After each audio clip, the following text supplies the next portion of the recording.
Assalamualaikum warahmatullahi wabarakatuh. Pada kesempatan kali ini, kami akan menjelaskan tentang modul 4, yaitu tentang etika penggunaan informasi terkait plagiarisme dan bagaimana cara melakukan reference manager dengan menggunakan Mendeley. Yang pertama, kita akan membahas tentang plagiarisme dan sanksinya. Mengacu pada Peraturan Akademik Bidang Pendidikan Program Sarjana Universitas Diponegoro tahun 2020 pasal 61 ayat 3, plagiarisme atau plagiat merupakan perbuatan secara sengaja atau tidak sengaja dalam memperoleh atau mencoba memperoleh kredit atau nilai untuk suatu karya ilmiah dengan mengutip sebagian atau seluruh karya dan atau karya ilmiah pihak lain yang diakui sebagai karya ilmiahnya, tanpa menyatakan sumber secara tepat dan memadai. Plagiat ini termasuk pelanggaran akademik berat. Lebih lanjut dalam Peraturan Akademik Bidang Pendidikan Program Sarjana Universitas Diponegoro tahun 2020 pasal 62 ayat 1 dan 2 disebutkan bahwa sanksi terhadap pelanggaran akademik berat setinggi-tingginya yaitu pemecatan atau dikeluarkan atau dicabut status kemahasiswaannya secara permanen oleh pimpinan Undip. Sedangkan bagi alumni yang terbukti melakukan pelanggaran akademik berat, selama menempuh studi di Undip akan dicabut ijazahnya, transkrip dan SKPI serta kehilangan haknya untuk melanjutkan studi di Undip. Dapat diuraikan bentuk-bentuk plagiarisme, diantaranya yaitu yang pertama adalah mengutip kata-kata atau kalimat orang lain tanpa menggunakan tanda kutip dan tanpa menyebutkan identitas sumbernya. Yang kedua, menggunakan gagasan, pandangan, atau teori orang lain tanpa menyebutkan identitas sumbernya. Yang ketiga, menggunakan fakta, data, dan informasi milik orang lain tanpa menyebutkan identitas sumbernya. Selanjutnya, bentuk plagiarisme yang keempat adalah mengakui tulisan orang lain sebagai tulisan pribadi atau sendiri. Yang kelima, melakukan parafrase tanpa menyebut identitas sumbernya. Parafrase adalah mengubah kalimat orang lain ke dalam susunan kalimat sendiri tanpa mengubah idenya. Dan terakhir, menyerahkan suatu karya ilmiah yang dihasilkan dan atau telah dipublikasikan oleh pihak lain seolah-olah sebuah karya sendiri. Menurut Sulistyo 2011, ada beberapa tipe plagiarisme. Yang pertama, plagiarisme kata demi kata atau word for word plagiarism.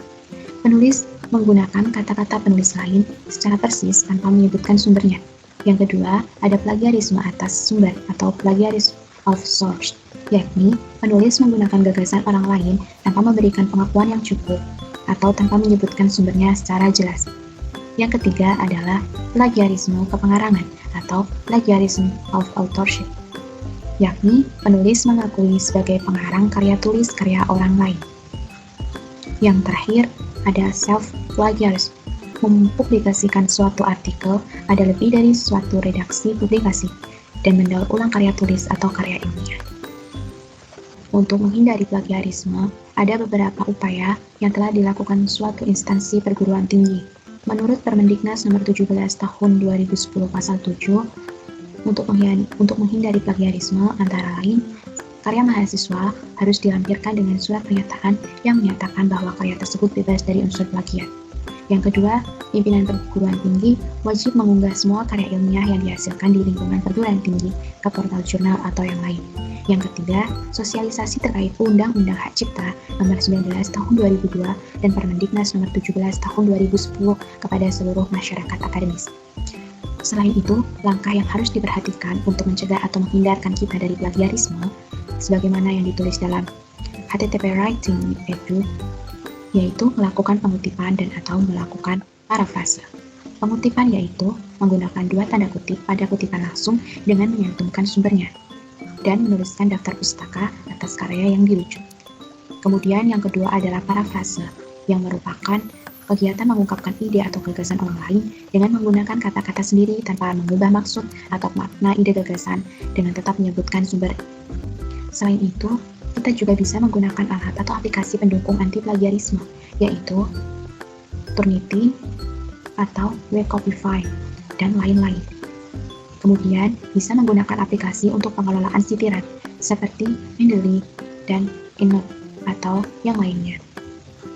Kemudian, tips menulis agar terhindar dari plagiarisme, yaitu ketika membaca buku, sediakanlah kertas, catatan, tulis, daftar pustaka dan ide utama yang didapat dalam catatan tersebut, lalu ketika membuat artikel dan ingin menyitir dari buku tersebut bisa melihat ke catatan, lalu kembangkan kalimat kita sendiri. Selanjutnya, kita akan membahas mengenai Manage Reference dan Mendeley. Manage Reference adalah alat bantu pencarian, penyimpanan, dan penulisan dalam membuat karya ilmiah. Fungsi dari Manage Reference ini memungkinkan penulis untuk mencari literatur yang relevan, menyimpan referensi dan informasi bibliografi pada database, serta membantu penulisan sitasi dan referensi, atau daftar pustaka mengikuti format tertentu, misalnya format APA, IEEE, dan lain-lain. Contohnya adalah Zotero, Mendeley, EndNote, dan REVNY, ataupun yang lainnya. Kali ini, kami akan menjelaskan cara pengolahan referensi menggunakan Mendeley. Mendeley adalah sebuah perangkat lunak atau software untuk melakukan pengolahan manajemen referensi. Aplikasi ini membantu para peneliti untuk melakukan sitasi dan mengelola referensi atau daftar pustaka dengan mudah dengan hanya sekali klik.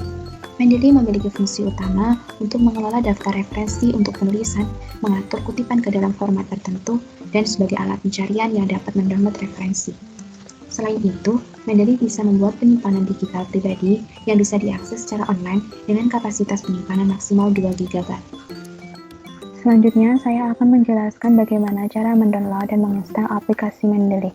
Pertama, kita perlu mendownload filenya terlebih dahulu melalui web resmi Mendeley, yaitu laman https www.mendeley.com. Nah, laman tersebut tampilannya akan seperti ini. Untuk mendownload, kita klik download, dan secara otomatis maka akan tersimpan di file laptop kita. Nah, karena saya sudah pernah mendownload dan sudah pernah memindahkan Mendeley tersebut ke file F, maka tampilannya akan seperti ini. Ini sudah berhasil diinstal. Yang perlu kita lakukan setelah penginstalan adalah kita klik Mendeley desktop ini sampai terbuka. Biasanya, ketika pemakaian pertama, maka kita harus melakukan registrasi terlebih dahulu, yaitu dengan mengeklik tombol register.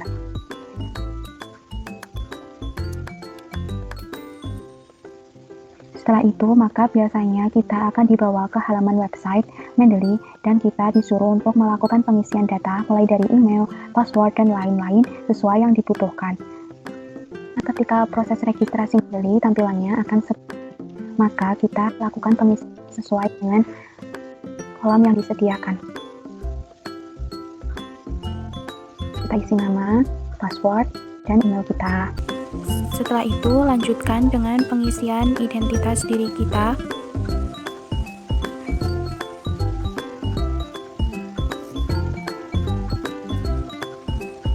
Dan lakukanlah sampai akhir.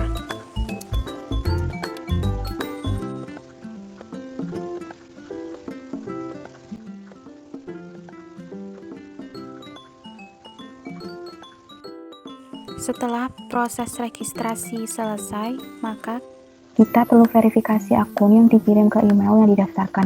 Untuk memverifikasi, maka kita masuk ke email kita, dan ketika ada pesan masuk dari Mendeley atau Elsevier tersebut, kita klik link yang dikirimkan dari Mendeley, maka proses registrasi selesai. Setelah proses registrasi akun Mendeley berhasil, kita kembali ke aplikasi, kemudian login dengan menggunakan email dan password yang sudah didaftarkan.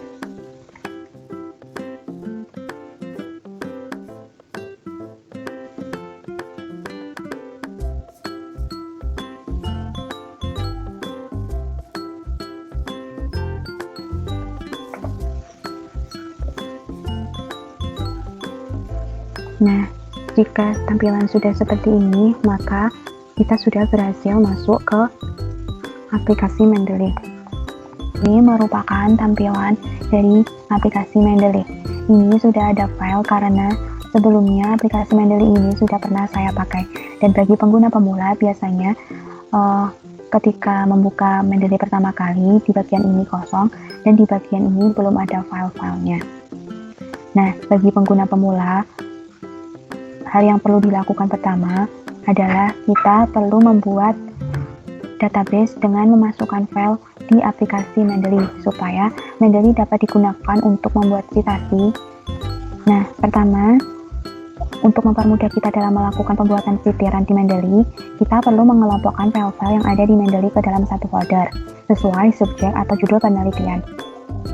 Pembuatan folder ini dapat memuat tampilan Mendeley lebih terorganisasi, sehingga mempermudah untuk melakukan penemuan kembali informasi. Cara untuk membuat folder yaitu klik Create Folder yang ada di kiri,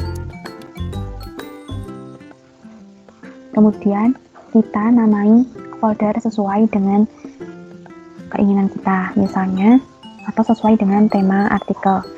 Contohnya saya namai dengan bioekonomik model. Nah, setelah kita buat folder, maka akan muncul folder yang kita buat. Sekarang kita akan memasukkan file ke dalam folder ini. Cara insert file di Mendeley ada berbagai macam cara. Cara yang pertama adalah dengan klik menu file yang ada di pojok kiri atas, lalu kemudian klik add file. Lalu muncul tampilan file manager kita. Setelah itu, kita bisa pilih file mana yang akan diinput ke dalam Mendeley. Di sini, saya akan memilih file yang berjudul Using Bioeconomic Modeling to Improve a Harvest Strategy for a Code-Based Lobster Fishery. Lalu klik Open, maka file tersebut akan tersimpan di aplikasi Mendeley. Cara ini dipakai jika kita sudah memiliki file PDF di laptop kita. Kita tunggu sebentar. Nah, ini merupakan file yang baru kita input atau insert ke dalam Mendeley. Kemudian cara insert file yang kedua adalah dengan lookup.doi atau dengan menggunakan cara semi manual. Cara ini dipakai ketika kita tidak mempunyai file PDF di komputer kita dengan cara menginput doi.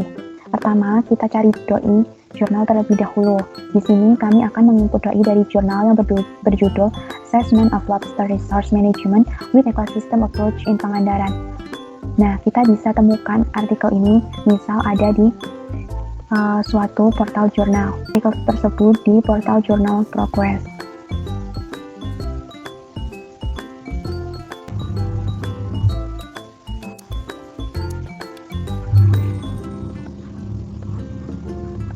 Nah, kemudian kita copy doi file artikel jurnal tersebut. Kemudian kita pergi kembali ke Mendeley. Kita klik menu file yang ada di pojok kanan, lalu pilih Add Entry Manually. Nah, kemudian setelah muncul jendela seperti ini, kita pilih Type File. Disesuaikan dengan jenis file kita. Karena berbentuk jurnal, maka jurnal artikel. Karena kita sudah memiliki doi, maka kita masukkan doi kita, lalu klik lookup. Kita pastekan doi-nya, kemudian klik lookup atau tanda atau simbol kaca pembesar ini. Nah, maka akan muncul isi atau deskripsi dari jurnal secara otomatis, seperti abstrak, kemudian author, year, volume, page, dan lain-lain. Lalu kita klik save.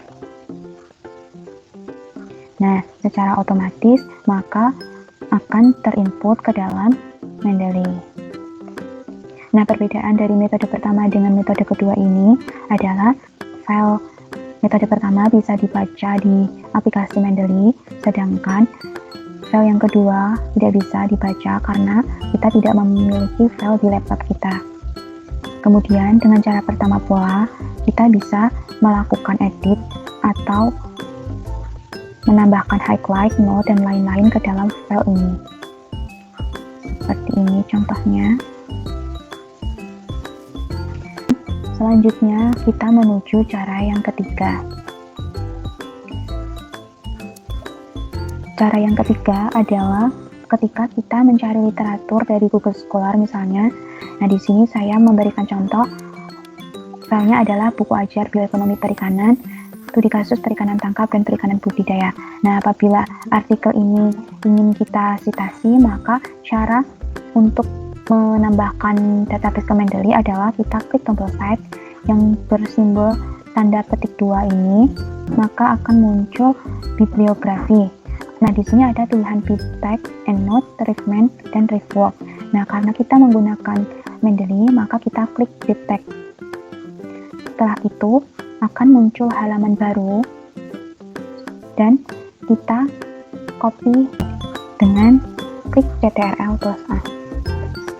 Kemudian kita copy, dan kita kembali ke Mendeley. Selanjutnya, kita paste ke aplikasi Mendeley dengan menekan Ctrl+V. Maka secara otomatis file tersebut akan tersimpan di Mendeley. Kemudian, cara yang terakhir adalah cara yang paling mudah, yaitu dengan cara seret dan taruh. Hal ini sangat mudah karena kita hanya perlu melakukan seret kemudian taruh di dalam Mendeley. Sebelumnya, kita perlu siapkan file terlebih dahulu di laptop kita, file PDF yang akan kita masukkan ke Mendeley. Nah, di sini kita kecilkan, kemudian caranya adalah seret dan taruh. Kita klik file yang akan kita masukkan ke Mendeley. Caranya adalah kita klik file yang akan kita masukkan ke Mendeley, kemudian kita seret, dan kemudian kita lepaskan di aplikasi ini. Nah, secara otomatis maka file tersebut akan tersimpan atau terinput ke dalam aplikasi Mendeley. Setelah beberapa file masuk atau terinput di dalam Mendeley, atau setelah kita melakukan penginputan database, maka kemudian ketika kita ingin mensitasi atau membuat daftar pustaka, maka sebelumnya kita perlu menginstal MS Word plugin terlebih dahulu dengan cara klik menu tools yang ada di bagian kiri atas tampilan Mendeley, kemudian pilih install Microsoft Word plugin. penginstalan MS Word plugin ini bertujuan agar aplikasi Mendeley dapat terinstall di Microsoft Word. Nah, karena saya pernah menginstal, maka di sini tulisannya adalah uninstall Microsoft Word plugin. Nah, apabila belum pernah menginstal, maka di sini akan tertulis install Microsoft Word plugin. Maka kita klik ini. Kemudian kita pergi ke Microsoft Word dan kita bisa mengecek. Apabila penginstalan berhasil, maka di Microsoft Word akan menunjukkan di tab bagian reference akan ada simbol aplikasi Mendeley. Nah, dengan cara ini kita sudah bisa mensitasi dan membuat daftar pustaka dengan bantuan aplikasi Mendeley. Nah, cara penggunaan Mendeley ini kita bisa memilih paragraf atau bagian yang ingin dikutip. Misalnya, kita mengutip kalimat ini, kita masukkan ke Word, kemudian kita ingin mengutipnya,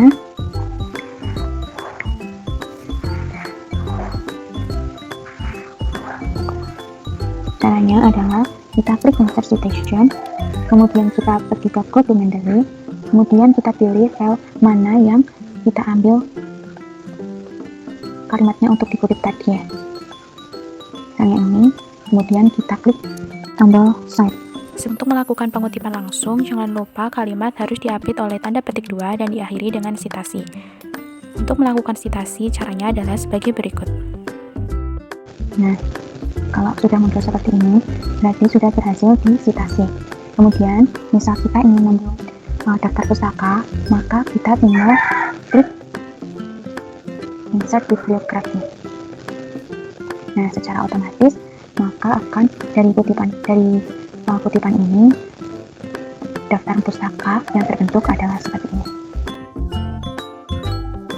Itu tadi penjelasan dari kami tentang modul 4, yaitu tentang etika penggunaan informasi beserta bagaimana cara melakukan reference manager dengan menggunakan Mendeley. Demikian video dari kami, kurang lebihnya mohon maaf, semoga bisa bermanfaat bagi teman-teman. Wassalamualaikum warahmatullahi wabarakatuh.